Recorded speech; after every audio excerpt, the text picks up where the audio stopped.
And go. Hey LARPerinos, Avi from Of Science and Swords and Epic Armoury Australia here. You might have noticed we've got slightly different surroundings today. We're actually at the Armoury Medieval Fair, just before they let in the vast majority of the general public, because otherwise we wouldn't have time for the video. So if you guys happen to be in or around Adelaide Hills area, you should definitely come and check this fair out. It is freaking amazing. It's lots of good fun. There's even a fantastic little brewer on site that makes a special medieval brew with the artwork done by a very good friend, Emerson Ward, over there. That you can really see. If you need dragons or fantasy art, Emerson Ward. So, reason why we've got the video here today is not just because of the Armoury Medieval Fair, as cool as that is, but because the thing you've all been waiting for, skyhooks! We finally got the skyhooks in, and it's a horror movie right there on my TV. Shut it, King me. I'm so old. So old.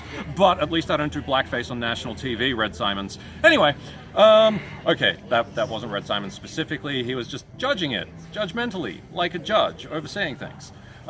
Anyway, so skyhooks, how do they work?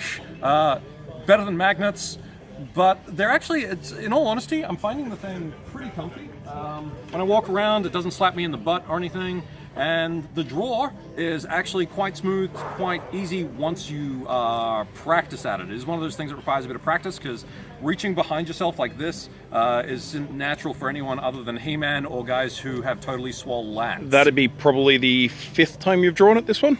Yeah, so like... Not a huge amount of practice. No, so this is going to be draw number 6. Yeah, nice and smooth action. You've got to basically like pull it forward towards your shoulder and up as you go, and then out a little to get it around, because as you see here, the little holstery bit where the base of the sword goes doesn't quite go all the way down, at least not on my belt. I've got a fairly short torso, long legs, short torso, and you know, you just got to do that little bit of extra reach, which is one of the reasons why the previous RFB double back holsters, as cool as they look, as Deadpool as they look, it's one of those products people had a lot of difficulty with drawing.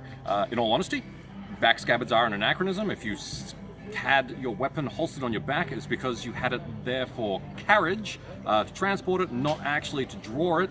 The skyhook is, there probably are a couple of examples of it throughout history, but it's one of those things that we put in our cool-thentic sort of division. You know, it looks the part, but it probably didn't really exist, like, you know, multi-headed flails. Anyway, the only issue I have with the skyhook at all is trying to get the sword back in. It's super awkward. Let me turn around for your amusement.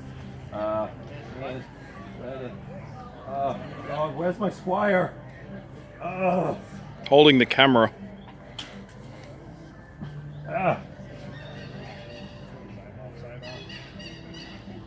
So, as you can see, I am less practiced at getting it in. There we go.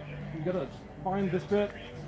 I should point out, when you first buy the skyhook, you will need to loosen this part for your sword.